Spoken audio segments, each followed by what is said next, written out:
So today's help video for Sibelius is about how to use tempo markings, tempo change markings from the line menu and the inspector on fermatas to create a more lifelike performance in your Sibelius score.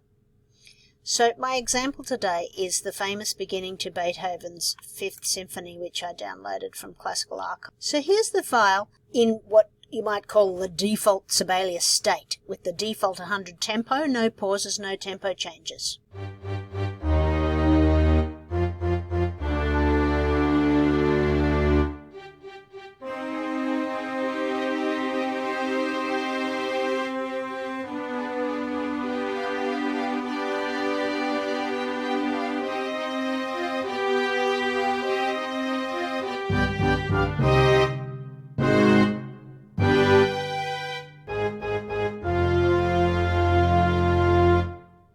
So to start, we want to give it a tempo. Control-Alt-T, flashing cursor, right-click, crotch it, and I think I'm going to choose 132.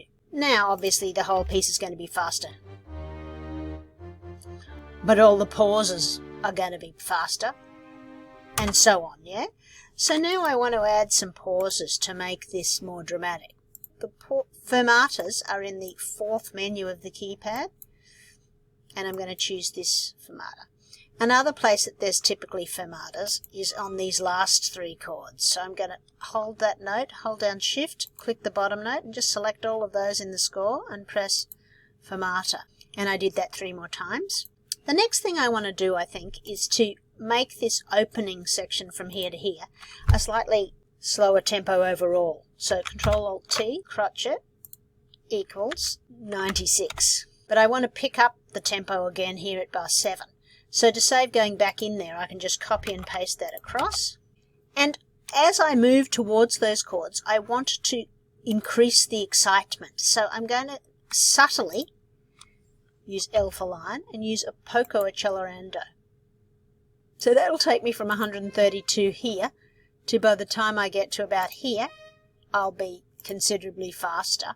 And then for these last 3 quavers, going into the pauses, I really want to suddenly hold back, which is called ritenuto. Yeah? So there's molto and poco. And then for this last section here, I want to go back to a sort of a slow tempo. So I'm just going to paste that tempo on there. Let's see if I've achieved what I had before.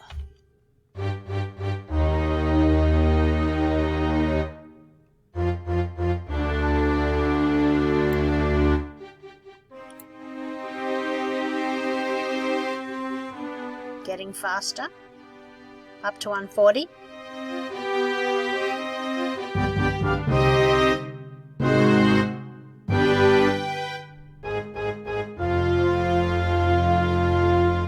Not too bad. Here's an additional subtlety that I recommend to you.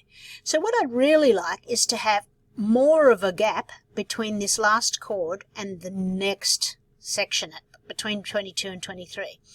If I just select this note and right-click and look at the inspector, you'll notice that the default is 100. But if I check fermata, I can cause a gap to happen after that pause. And I could also lengthen the pause if I wanted to. Now, unfortunately, I'll have to do that on each one manually, which is slightly time-consuming if you've got a really big score. Okay, so now I'm finished and they've all had their pauses doubled and the gap after it also doubled. So let's listen from 15 till the end.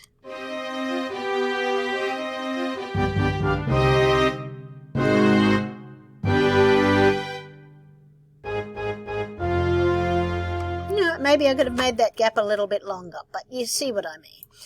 Once you've made decisions, you can also drag them. You don't have to re-enter them sometimes. You can drag the beginnings and the ends of things if you can find them. And you can also copy and paste tempos. And you can change the length of pauses, but you need to do it on every note in the bar that has a pause.